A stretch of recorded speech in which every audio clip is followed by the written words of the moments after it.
Hello, my name is Lou, And I'm Katie. and you're listening to Files from the Other Side. This week, we're opening up the files on Project Stargate is Project my favorite. Stargate. It's my favorite government conspiracy.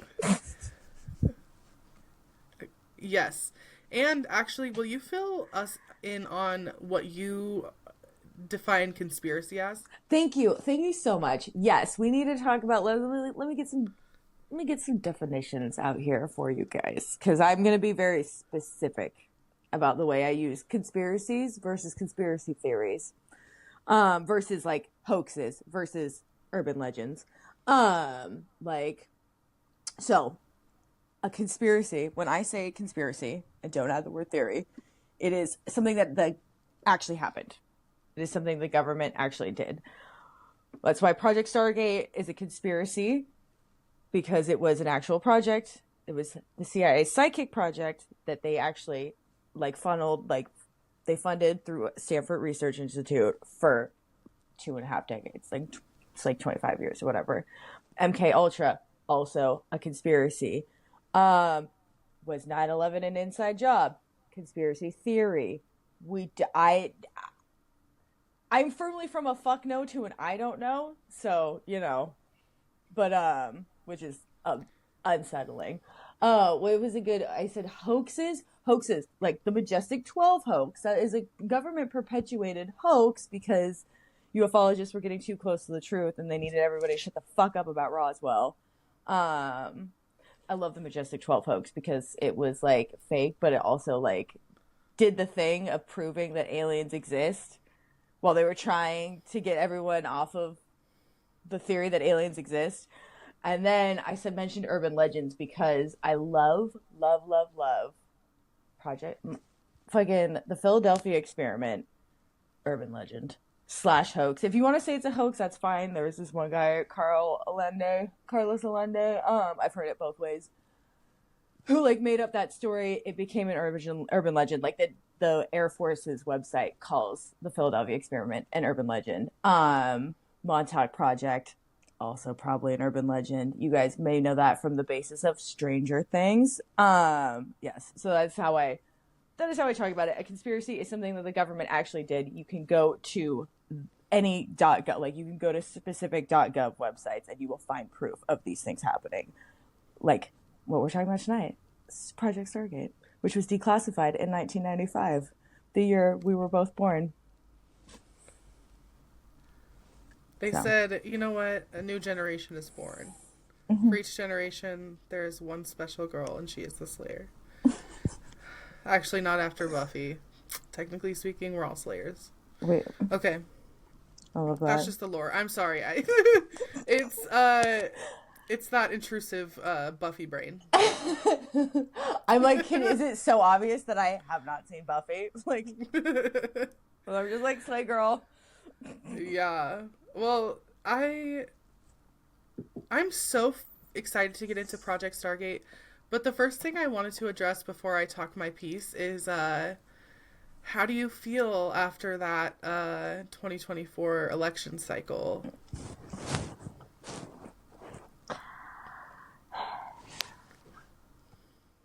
What do I keep saying?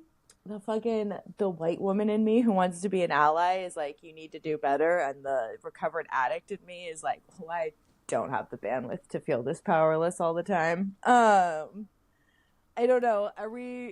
Does this count as me doing the work? Because I don't. Well, you didn't vote for Trump.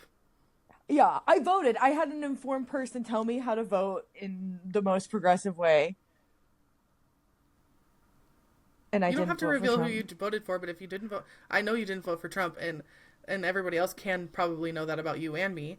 And when it comes to that white woman statistic that everybody's talking about, it's the white woman to white woman relationship of why are we saying that we're all feminists and then a good portion of us are still voting for a figure like Trump? Yeah. And I think it says more about how white women are very manipulative, secretive, and And narcissistic, and it's a whole shitload of internalized misogyny that goes into voting for Trump also as a woman. Yes, and being like Stockholm syndromed and manipulated by men in their lives as well, convincing them how to vote, who they should vote for, and all this other crap. So that's what I think it's more about, because as a white non-binary person, I sitting and having white guilt is not helpful. And yeah, maybe I'm like known to be not the type of person to sit in that white guilt or whatever anyways. I guess what I want to say is like fuck everyone that voted for Trump. Yeah, I saw this TikTok today, and this is how I feel. I saw this TikTok today, and it was kind of brilliant. It said how to get along in this Trump presidency is exactly how you're going to get along with a narcissist. You're going to kiss their ass to get what you want. Make them feel inflated enough that you can also play the manipulation game. Which means you'll have to build coalitions and become part of coalitions that are informed and doing work like public relations, intergovernmental or interinstitutional or inter-coalition relations, if that makes sense. So like, don't just work with your coalition, work with like whoever else is working on that stuff. Find out who's doing the work. That's one thing I think that I've been learning in my advocacy and activism work lately is that it's hard to find the one person who's good at doing the one thing you need. Doesn't mean you can't find them though. If you set the intention to go find, if you need a need, try to meet that need by finding the person who might be able to do that. And yeah, I wanted to bring that up because that is also a change in the time-space continuum that I think a lot of people were shocked to see. No, I agree. No, I was almost mad when Kamala became the fucking nominee because I was like, well, we at least had a chance with the old white fart. Like what did I say to my mother? I was like, the only thing this country hates more than women is people of color. Like, who did anyone?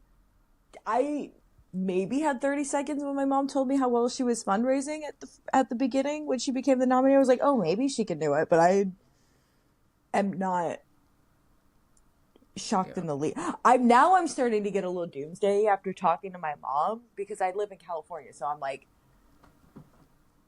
I'm mostly safe in the Bay Area. Mostly. But also, we didn't vote to end slavery in our prison system in California, so, like, it's real bleak out here, too. Like, there is a ballot measure to end the slavery in the prison system we still have slavery in the prison system in California, and I'm like, what? Well, and I want to mention, too, today's November 13th. This episode will probably go out a couple of weeks later. Yeah. But today, Donald Trump met with Joe Biden. Did you see that content? No, of course not. I'm not paying any more Chummy attention. As fuck. Chummy. Joe Biden and Donald Trump. Chummy as ever. Joe Biden looked like he was on some fucking pills, man. Oh, I bet he is. He's so old. He was just like... And then Donald Trump was like... acting like a child. Yeah. I was like, I was like, if you voted blue or if you voted red, it doesn't matter because... the system is set up in a particular way. So here we are. And I think people who voted third party or didn't vote, I think it's less to be said about people who didn't vote. But people who voted third party, essentially, I think, this is probably a simplification, but it's a movement of people who are like, nah, we want the right to choose who to vote, but we won't be complicit in the two-party system anymore. Yeah. We will show you with our vote what we think on terms of like what we want to see going on in our ballots and stuff like that. So yeah, I did not notice any difference between the Biden presidency and the Trump presidency. I noticed a lot Again, I don't pay more attention violence. anymore. I think violence has gone up in the Biden presidency, but I think it's because of the Trump presidency. I Yeah. think it's because of the fact, well, I think it's both. The Biden presidency hasn't been inspiring anybody to do better. Yeah. It's only been making things worse. And the Trump presidency set the precedent. Now we're in a Trump presidency again, which is unprecedented. So, was it Cleveland or this has happened before? This is has not happened before? Yeah, this has Okay, happened I'll have to look before. into that. Sorry. It's either Grover Okay, I Cleveland redact. or I forget if I think it's Grover Cleveland. Yeah, Cleveland. this has happened well, before. It just hasn't happened in like 150 years. Well, and also, let me just side note to the fact that it is America's Pluto return. And it is also Pluto going into Aquarius. I don't know what any of that means. It just means that the archetype of Pluto and the archetype of Aquarius is kind of out for blood when it comes to the context of the US. And so if you look further into that, what you're going to start to learn is that it's going to be some intense shit. A lot of shit's going to change. And there is going to be a certain readiness that you're going to want to prepare for, which is just like getting your shit in order, as far as I'm concerned. Like, that's the only advice I'd be willing to give as a friend. Just get your shit in order. Like, get your house in order. It. Yeah, like, get your house in order. But take your time doing that, because one of the things I don't want people to think is like, we're all gonna die tomorrow. What kind of energy are you pushing out if that's what your headspace is doing? Stop that headspace, rewind the clock, take a bath. Yeah, take a bath. Get out the buzz wand and go to sleep. Yeah. Take a breath. That's my actual advice here. Hang out with a buzz wand.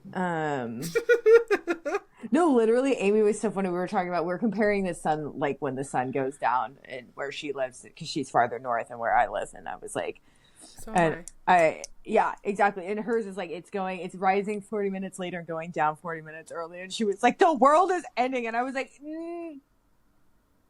I mean, it is. But this is not evidence. That is not the reason. That's not the reason. I was like, it's not ending, Amy. This is pretty regular. You're very far north. You're up in Washington. And she was like, you're trying to tell me the world isn't ending. I was like, it is. But you can't point to that for evidence. That's pretty regular. I also don't like to say the world is ending because peace be with all of the fucking creatures on Earth that might outlive humanity. That's all I'll say. Insects? Anything. What survives the nuclear winter? I'm not trying to talk about nuclear winters, Fallout shit right now, bitch. I swear to God. You think I have the capacity for that right now? No. We're going to talk about my main man, Uri Geller. Yay! Is he my main man? Yeah. He's all of our main man now. He's not, though. I'm going to say he's not. I'm not a fan. I think he's weird. Not that I don't love weird people. I'm a weird people, but I don't know. I liked him. Also, he's a man. You know, I prefer myself to be around. You don't like men, queer, trans, and femmes. Okay. No, it annoys her how straight I am sometimes. I just want our audience to know that. Don't put words into my mouth. I think you've said that to me before. Well, I'm sorry, because I don't feel that way. Oh, okay. I feel like how I truly feel is that I want you to be happy, healthy, and loved. Even if I have to do that for you. Push comes to my love. Give you my love. Push comes to shove. I know that's always how you feel, but I feel like you've definitely, like, I've been bitching about a dude, and you've been like, shut the fuck up. No. It's too straight. I want to hold space for your feelings. Thank you. Oh, you do? I love you. I love you. Say it back. I love you. What are you talking about? I did say it back. I was just kidding. I love you. I love you. What is that from? Uri Geller. Yeah. Let's get into it. I call this section of our podcast Uri Geller, authenticated psychic, magician, or trickster. Authenticated I psychic. you think That's my authenticated guess psychic? right now at the beginning. We'll see how it ends at the I'm gonna end. let you all on in on a clue. It's all three of them. Um, so Uri Geller was born in the apartheid state of Israel in 1946, except for it wasn't Israel. It was the British Mandate of Palestine at the time. So it was like 2 years before the Nakba in what is, yeah, so like it was formerly the British Mandate of Palestine. The Nakba happened in 1948. Uri Geller was that in Tel Aviv at the time. Wikipedia states that he was has an Austrian-Hungarian Jewish background, but he did serve on behalf of the Israeli state during the 1967 Six-Day War. Shortly after that event, he began working in entertainment, particularly in nightclubs, which I find fascinating, but that says something about Tel Aviv. Military bases also, public auditoriums, etc. He became really well known for his act. In 1971, Geller began his journey to the U.S. of motherfucking A. So there was a claim that was made about Uri Geller that he possessed uncommon ESP, which stands for extrasensory perception. Many disregarded that Geller was a psychic because his illusions were performed similarly to a stage magician's tricks. He claimed to have psychokinetic abilities, which included spoon bending, but also telepathy and dowsing, which is water witching. What is that? Dowsing? Yeah. So you can douse in paranormal investigation. It's called water witching. Originally, it's a water witching technique. It's how... what that means. It means, so you use, like, rods, essentially, and they can be... how they make them now, I think they're brass. But I don't think you necessarily need brass, but it's a way that, I don't want to say, like, witches would do it. It's probably because indigenous communities did this, too, where they would use the rods to find water. Oh. And what you can do in a paranormal investigation is use the rods to communicate by seeing if the ghost can touch the rods and move them for you in response to your questions. Okay. So cool. I've seen it done before, and it's sick. If yes, it's sick. Period. Oh my God, I want to hear this story. It's just my friends do it. There was a heavy hand of skepticism that Geller wasn't a fraud and that the scientists who study him weren't biased. In the end, observers of Geller's feats concluded that it didn't matter if Geller was capable of the supernatural or the paranormal, because what truly mattered was if they were reliable results and could be replicated. The CIA was only interested in exploiting the abilities because they'd prove to be invaluable during operations. Not everyone was skeptic of Geller. Some people were humbled by the evidence of his feats. James Randi, though, notable magician and debunker, went for Geller's throat. He claimed and wrote about Geller in the 1980s that the observers of Geller's abilities were too eager to accept the existence of psychic phenomena. Randi considered himself something of an investigator, was super popular as a stage magician under the name The Amazing Randi, and he sponsored a TV show called The $1 Million Paranormal Challenge, which pledged to give that amount to the applicants who could demonstrate phenomenon. The Stanford researchers stood by their procedures and experiments with Geller in the end, although Randi was like, nah. But it is well known that Geller, although he claimed to be that Magneto type, did not demonstrate spoon bending or metal bending sufficiently for the researchers. They kind of debunked that particular thing. They said there was too many coincidences around how it happened or something like that. Like there was too many and like Randi would say probably that it was like a magic trick, like a properly like an actual just stage trick. The thing about Uri Geller is that he would never admit that he was a magician. He always said, I have psychic abilities. I have these things. I have psychokinesis or whatever. Yeah. So, interesting fact, though. It could just be that the spoon was a stage trick and that he also had psychic abilities that, because you're gonna mention his remote viewing results, which are extraordinary. Yeah. I don't give a fuck that the spoon was a stage trick. He definitely has some kind of psychic ability. So, yeah, he wasn't Magneto. It may have been a failure or inconclusive, but Geller salvaged his spoons from his 35-year metal bending career and tricked out a sick Cadillac. You can Google this shit. It's so funny. Maybe I'll post it on Instagram. I think the you say car, metal it bending. says, I think that the car is somewhere in the US, according to Geller's website. So, like Katie said, my favorite experiments are the ones conducted August 11th through 14th in 1973 of the drawings. These are remarkable drawings. If you'd shown me these like 5 years ago, I wouldn't know what to say. I couldn't compute. I wouldn't understand.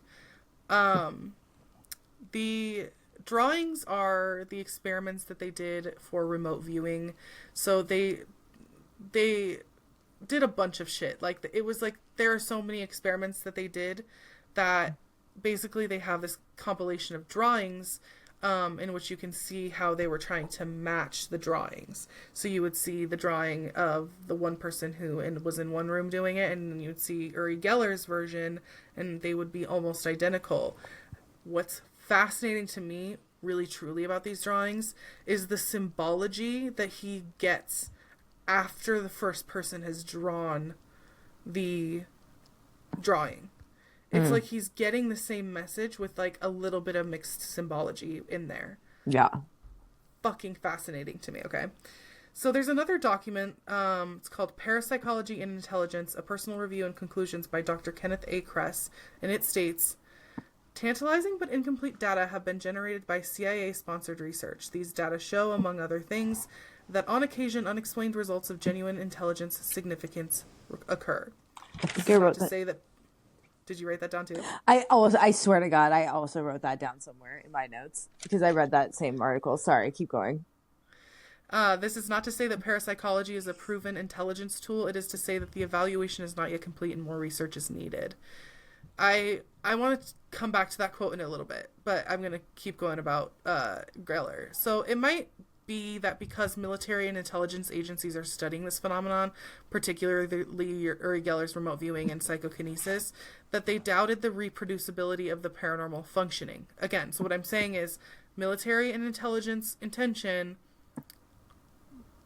result equals this because of the paranormal being used for that intention. Right? So it's like the functioning also has to do with the intention of the like what they're trying to get to function. Mm-hmm. It was suggested that these agencies commit long-term research, but it's hard to know where that kind of research lands in the modern world. Is it being done? I think so. By whom? I don't know. The document also states Stanford Research Institute. Probably. Why not? The document also states that this isn't interesting to the CIA because of rumors that the Mustache Man worked with astrologers and seers in World War II. They are unendingly curious about ESP as essentially a weapon. Double explanation point. Also, it cannot be understated how famous and well-connected Uri Geller was in his prime. He was hanging out with pretty wealthy and famous folks while he performed. I think this is why he's so fascinating. This is my favorite, is when celebrities are spies. Isn't that sexy a little? Well, because they get access to places. Like, I think that's from Zoolander, actually. Like, there was, like... Yeah. Well, is Zoolander supposed to be Uri Geller? David Duchovny is not necessarily not, like, an Uri Geller type. Like, the hand model. Like, they're... Because... That's like a whole part in the thing. He's like, the fashion industry's been like, and it's David Duchovny, mind. I thought it was Ben Stiller. No, David Duchovny's the hand model who tells them that the fashion industry's been behind every major assassination. Oh, so of the last in the graveyard. Yeah. Sorry, I've never actually seen the movie. I know a little bit about it. I just have never seen it. I can't stand Ben Stiller. If I'm being honest, Ben Stiller, I can't stand him. Except for in Night at the Museum. That's about it. And that's just because I like kid movies. That's the kind of bitch I am. We watched Narnia last night. Also, you don't like... I'm like, I might have to try to show you Zoolander. Because Owen Wilson's great in that. But I'll watch it. Huh? I'll watch it. It's truly one of my favorite movies. One of the most quotable movies ever. But that's like... David Duchovny's like whole thing is that he's like, the fashion industry's been behind every major assassination. Like, the models make perfect assassins because they can get into like famous people there's a history, there's precedent for this, but like he's pointing out that like they can get access to places that are really exclusive and blah blah blah, all this shit. Like, so maybe celebrities and social, like that's the theory about Alexis Rose in Schitt's Creek, is that she's like a government Yeah. spy. Like, Okay. yeah. Sorry, I just love when Um, celebrities are spies. Roald Dahl it's was a spy funny. during World War II. Yeah. Yeah, that's it's But a thing. I make this point because I also think that the reason Stargate was released to the public is because they couldn't put a pin in Yuri Geller and the folks who participated. I Mm. think that I'm skeptical of the government, especially intelligence and military operations. Stargate Yes. exists as like a really weird story, and I think it's a more strategic public impact put on Americans and farther reaching than just America. But like I think it's like when the government chooses to make certain things public, why? Yeah. Because there is a time that they didn't do it, Hmm. and then they do This is it. Black Site Project Who for, makes who makes the decision that that just gets blown up? yeah. So, is there anything else about Project Stargate that that we have to go through? Because I am chomping at the bit. Um.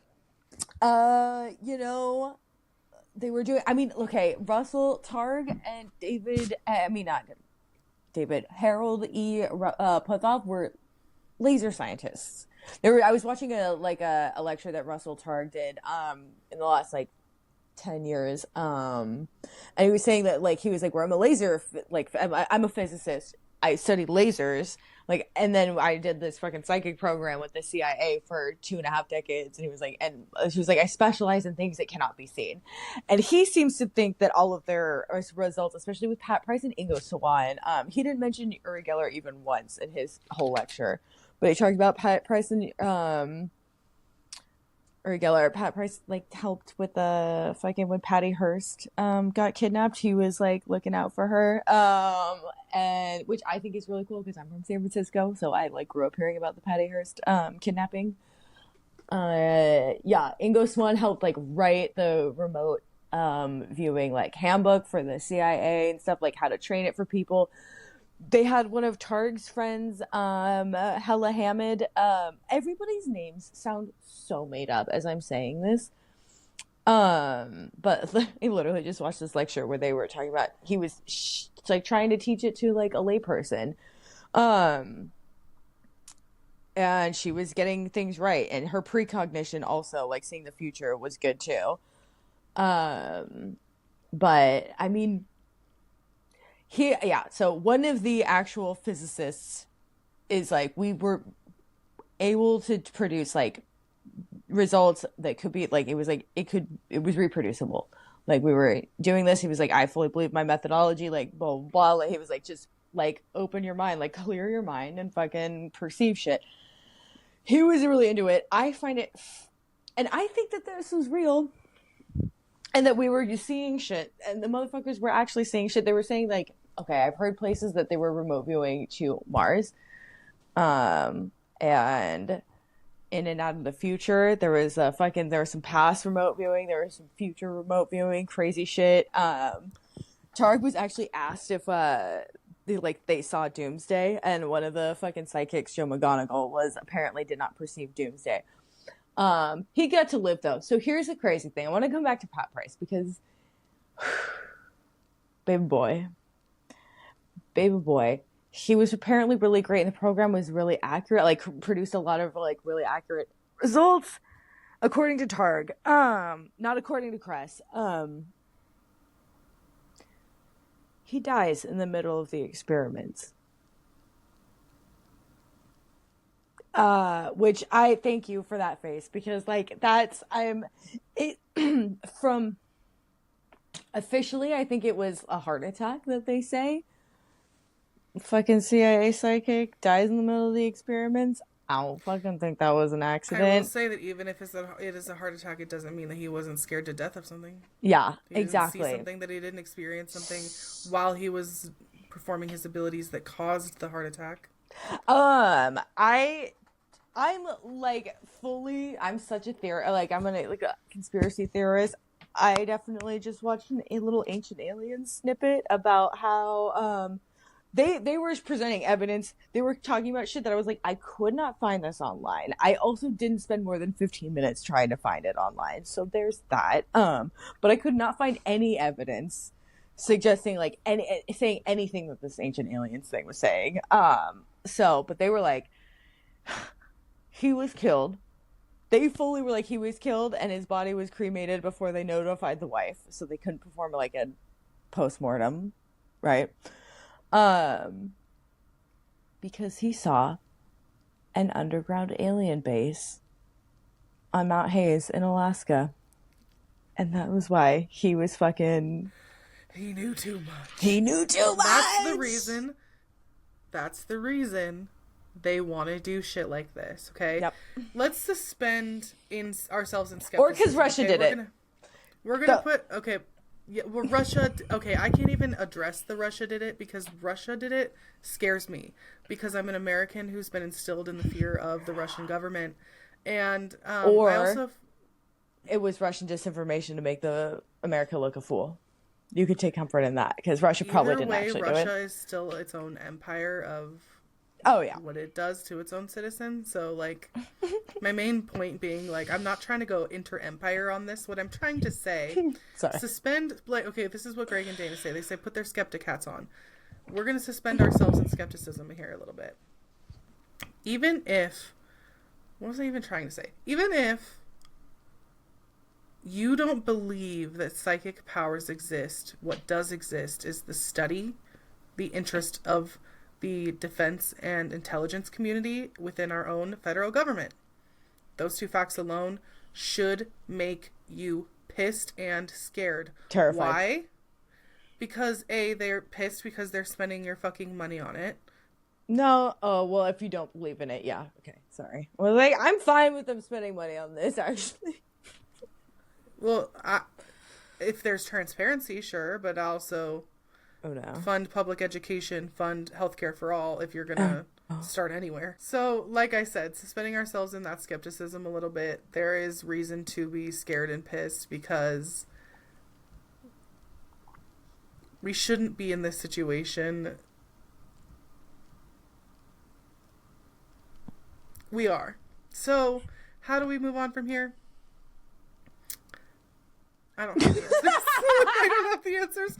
But I can sure as shit say that Congress doesn't have the fucking answers either after today. Oh my god, I have been dying. I want to hear about it. How did the congressional hearing about UAPs go? Because your girl was at work, unfortunately, and couldn't see them. Hold on, I have to take a drag.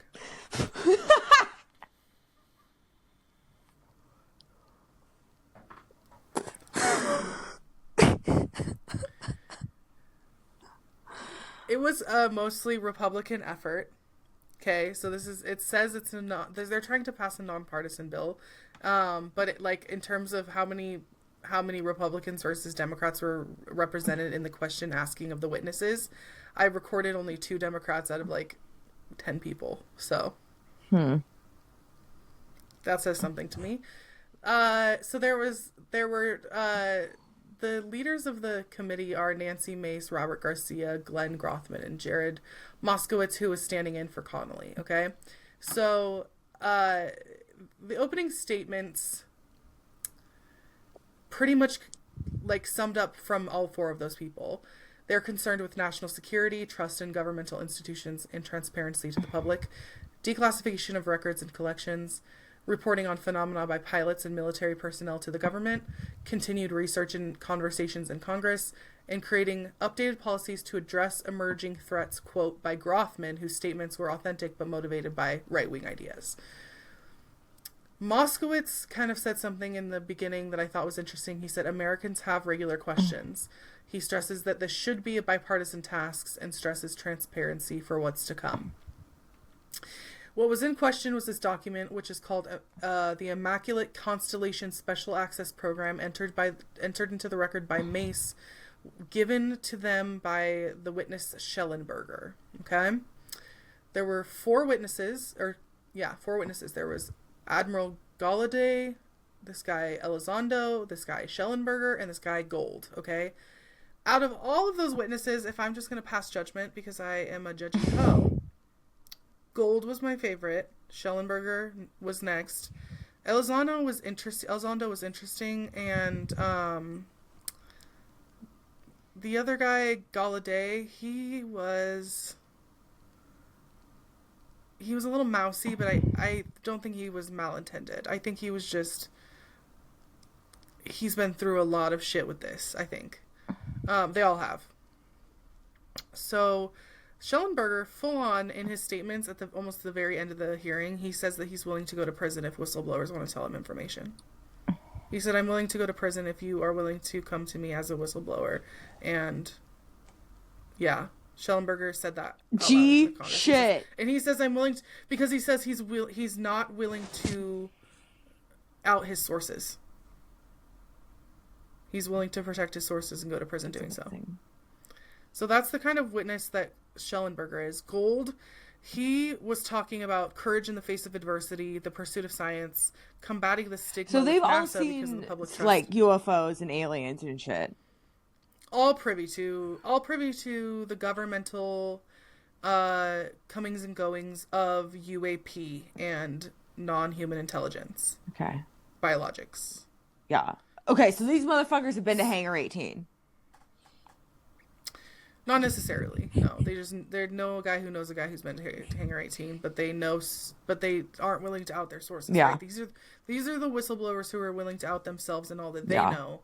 But there are more whistleblowers who know even more who are not willing to be. I heard. have so many military. Like I know somebody who was in the Navy who like has stories and shit like that. Like there are so many pilots from the Air Force. Like this is again, our government has been gaslighting us for the last 70 years. And like these poor men give like their entire careers to the government and then they're still turning around being like, oh no, shut the fuck up, you crazy. Like it's fucked up. And as a crazy woman who's been told that amazingly a million times. I relish being called a psychopath. It's not, but it's not easy. It's not easy. Okay. So, yeah, this guy Gold, he's, like, stressing the importance of NASA because of the public trust in the organization. Their archival searches for information. The civilian pilot reporting of UAP is really a big concern for all of them because not only military personnel, but civilian pilots should be reporting this because they're experiencing it and they don't know what to do with the information. And Gold is really big on collecting the UAP data for science.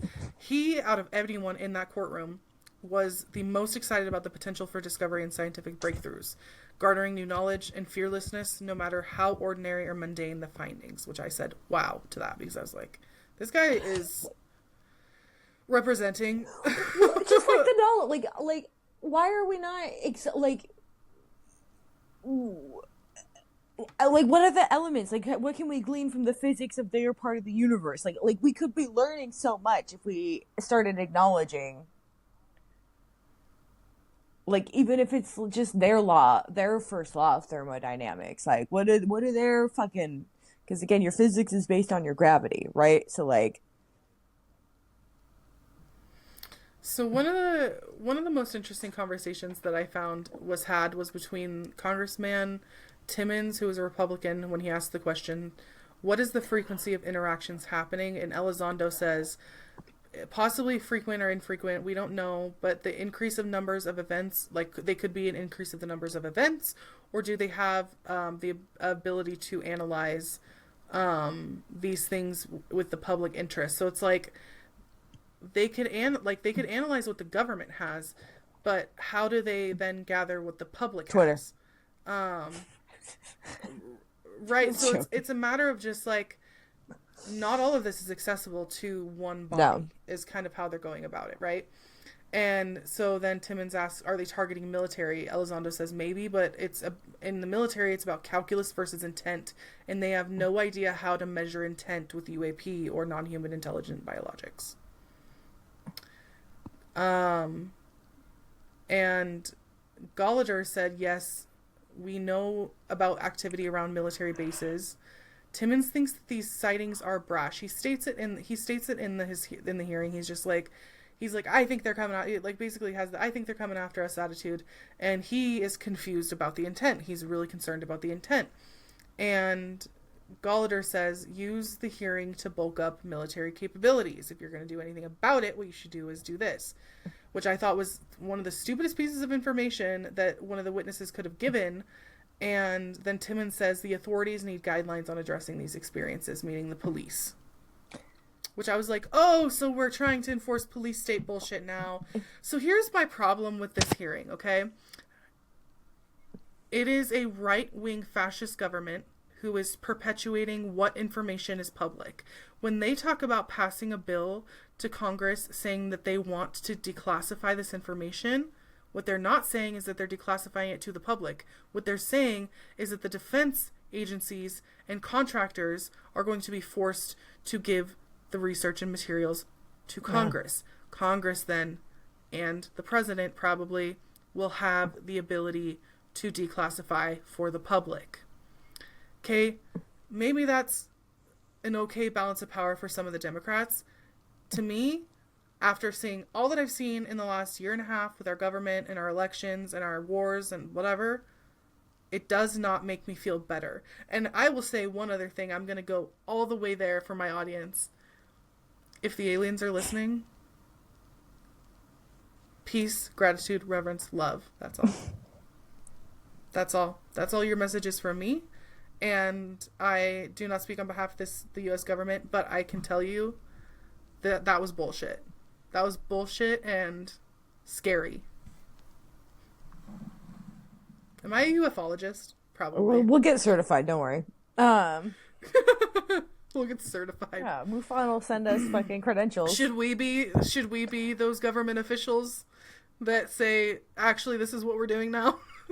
You act like you're saying that like I wouldn't be stoked to do that. Like, I wouldn't be stoked to do it under a fascist regime with capitalism and play without healthcare and access to free. I mean, I don't like. That's all I'm saying. I don't like our government to start with.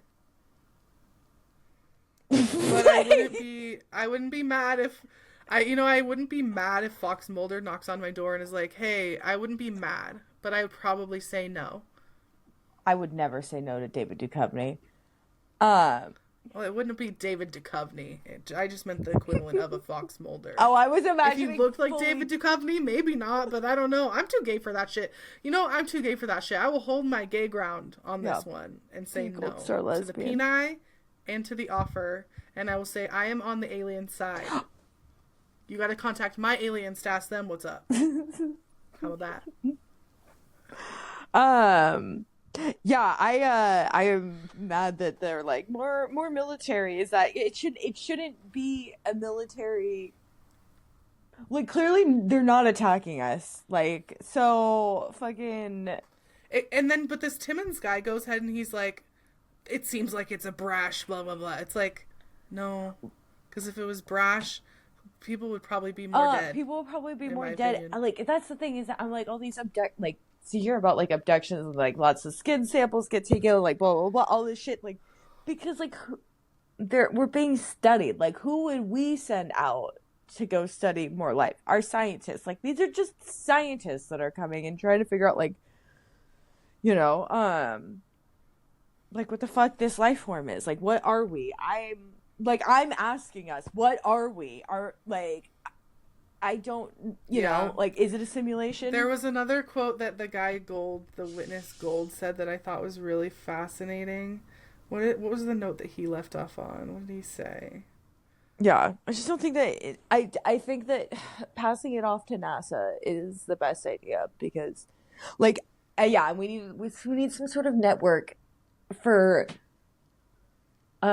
civilian pilots, but also our government pilots. Like, there should be some sort of like network for we have so many people in our military who have seen so many fucked up things. Like, you're just gonna tell them that like what you saw is not what you thought you saw, like and just add to their PTSD. Like, Uncle Sam, like, what are you doing to your people? Like, I hate our government. I know. So Gold, one of the witnesses, leaves off saying all breakthroughs are heretical, And then he starts talking about larger issues, but then Congresswoman Mace cuts him off. Who's a bitch? She's a bitch. Sorry. Am I supposed to call another woman a bitch like that? Yeah. She's a Republican, it's fine. If she's being a bitch, it's fine. Like, Republican or She not. was being a bitch. She was like, okay, you're done. And I was like, and then she was like, I've been generous. And I was like, you cut him off when he said the best thing he could have said. And because you're a Bible thumper, you hated what he said. Breakthroughs are heretical. That is solid All gold. breakthroughs are heretical. Yeah. Solid gold. The guy said Shit. It, so. Oh shit. Solid gold. Oh. That worked on No, levels. this shit made me crazy. I was like, this shit.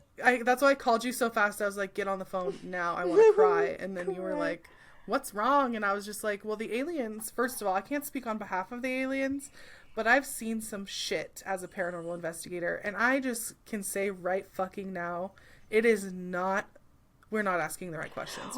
What are your time cycles? I think we are not going to know what questions to ask until we have to ask them. I think we're gearing up for something like that. Okay, and also, I hate myself for saying all this, but at the same time not, because I'm like, I've seen some fucking shit, you guys. Swear to I fucking haven't God. seen shit. I just believe. I want so badly to see a UFO, and also I just think you think that you think that we're as good as it gets. We're the only intelligent life form in this entire theoretically ever expanding universe. You sound batshit insane.